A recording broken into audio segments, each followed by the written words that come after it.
नमस्कार,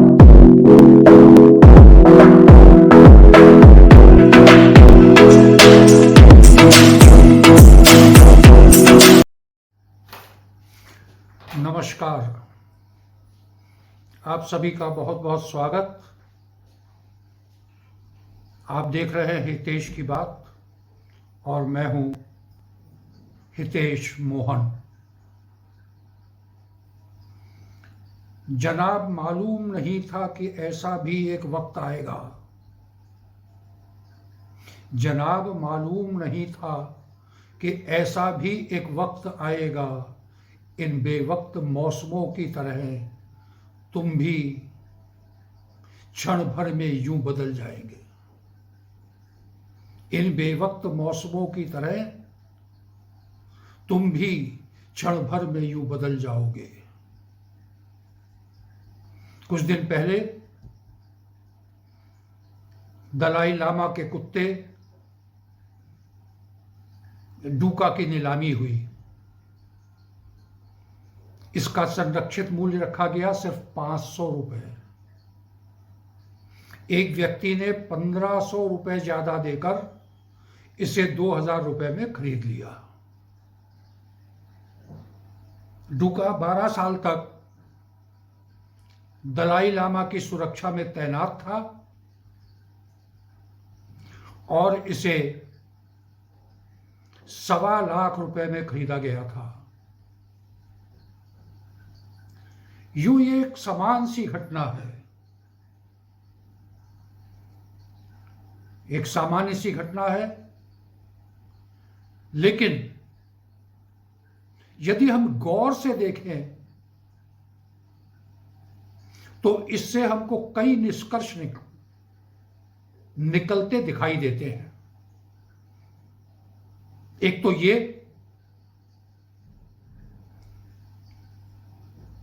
कि किसी का भी मूल्य एक क्षण में 1.25 लाख से 500 रुपए हो सकता है। और दूसरा, जब ऐसा होता है तो व्यक्ति इसे पचा नहीं पाता। और जब बात राजनीति की हो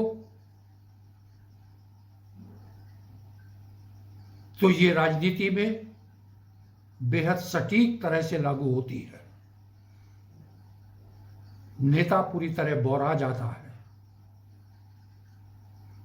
मैं ये इसलिए कह रहा हूं कि आजकल यही बात अरविंद केजरीवाल पर लागू हो रही है। आजकल वो बेहद बुरे दौर से गुजर रहे हैं और लगता है कि केजरीवाल जी, जिनको कभी कुमार विश्वास आत्ममुग्ध बौना कहकर बुलाते हैं, वो बेहद बौखला गए हैं।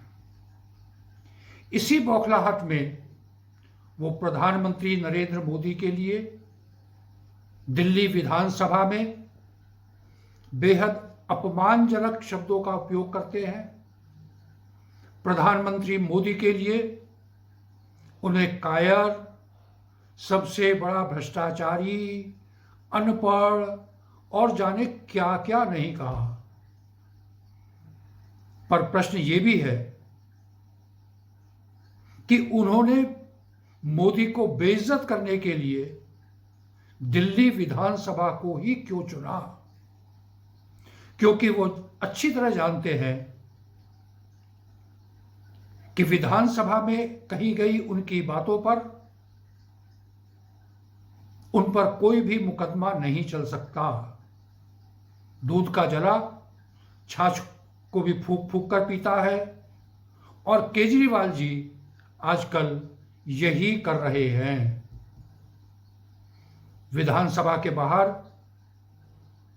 लांछन लगाने पर उनको 3 बार माफी मांगनी पड़ी थी और कई लोगों ने तो उनको माफीबाज तक कहना शुरू कर दिया था। तो केजरीवाल जी की इस बौखलाहट का कारण क्या है? इसको समझने के लिए आपको शुरू से लेकर अब तक की उनकी राजनीति के सफर पर एक बारीक नजर डालनी होगी। आप देखेंगे कि उनकी सारी राजनीति झूठ की वैसाखियों पर टिकी हुई है। वो अन्ना हजारे के कंधों का सहारा लेकर राजनीति में आए, फिर उनको ठुकराकर, उनको लात मारकर, उनकी मर्जी के खिलाफ जाकर अपनी पार्टी बना ली। उस समय उनका सारा फोकस कांग्रेस के भ्रष्टाचार के कारनामों पर था, जिसकी घर घर चर्चा हो रही थी, और इसी कारण जनता ने उस समय उनको हाथों हाथ ले लिया। धीरे धीरे उन्होंने अपने उन सभी सहयोगियों को बाहर निकाल दिया जिन्होंने पार्टी की स्थापना में उनका साथ दिया, पर जो उनके तानाशाही मार्ग में थोड़ा सा भी रोड़ा बन सकते थे। एक बार जब पार्टी पर उनका एकाधिकार हो गया तो शुरू हुआ भ्रष्टाचार का खुला खेल फरोख्ताबादी। और उस पर तुर्रा ये कि अपने पास उन्होंने कोई मंत्रालय नहीं रखा, न कहीं दस्तखत किए, सारा भ्रष्टाचार दूसरों के कंधों के सहारे। गाड़ी नहीं लूंगा, बंगला नहीं लूंगा, सिक्योरिटी नहीं लूंगा, जैसे उनके फिल्मी डायलॉग गटर में फेंक दिए गए। आज कोई ऐसा विभाग दिल्ली सरकार का नहीं है जहां भ्रष्टाचार की शिकायत ना हुई हो। उनके दो मंत्री जेल में हैं। सत्येंद्र जैन, जिनके सर्टिफिकेट उन्होंने खुद देख लिए थे, वो लगभग 1 साल से सलाखों के पीछे हैं जेल में। उनकी अय्याशियां सारी दुनिया ने देखी है और कोई अदालत उनको जमानत देने को तैयार नहीं है। उनके सबसे विश्वास पात्र मनीष सिसोदिया भी लंबे नम गए हैं शराब घोटाले में। कल दिल्ली की एक अदालत ने मनीष की जमानत याचिका खारिज करते हुए जो कहा, उससे लगता है कि ये कट्टर ईमानदार गले तक घोटाले में फंसे हुए हैं और इस घोटाले में आपके और भी लोग शामिल हैं। केजरीवाल को मालूम है कि जल्दी ही आज उन तक भी पहुंचेगी। यही है उनकी बौखलाहट का कारण, उनकी गाली गलौज का कारण। उनके पास समय बहुत कम है और हर गुजरते सेकंड के साथ उनकी विश्वसनीयता और प्रभाव पाताल में जा रहा है। अब ताजा खबर यह है कि कल गुजरात की एक अदालत ने केजरीवाल जी पर मोदी जी डिग्री प्रकरण में कोर्ट का वक्त जाया करने पर 25,000 रुपए का जुर्माना ठोक दिया है। मोदी जी की डिग्री यूनिवर्सिटी की वेबसाइट पर 9 मई 16 से उपलब्ध है, जहां से कोई भी उसे देख सकता है।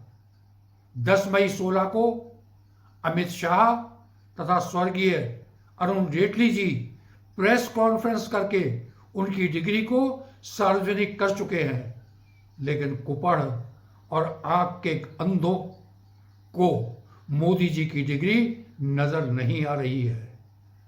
अब फिर एक गैंग बिलबिला रहा है, लोकतंत्र फिर खतरे में आ गया है। केजरीवाल जी को,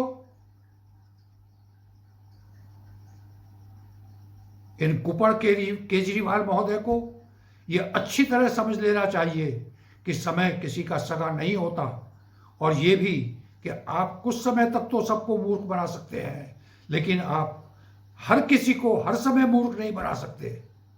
केजरीवाल का समय अब खत्म हो गया है। रेत हाथों से बहुत तेजी के से फिसल रही है।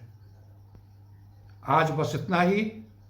कल फिर मिलेंगे किसी नए विषय के साथ, परंतु चलते चलते किसी शायर की ये लाइनें याद रखिए। ये वक्त गुजरता रहता है, इंसान भी बदलता रहता है, संभल लो खुद संभाल लो खुद को तुम जनाब, संभाल लो खुद को तुम जनाब, वक्त वक्त खुद चीख चीख कर कहता है। यदि आपको ये चैनल और इसके कंटेंट पसंद आए तो इसे लाइक करें, सब्सक्राइब करें और शेयर करें। तब तक के लिए धन्यवाद। नमस्कार।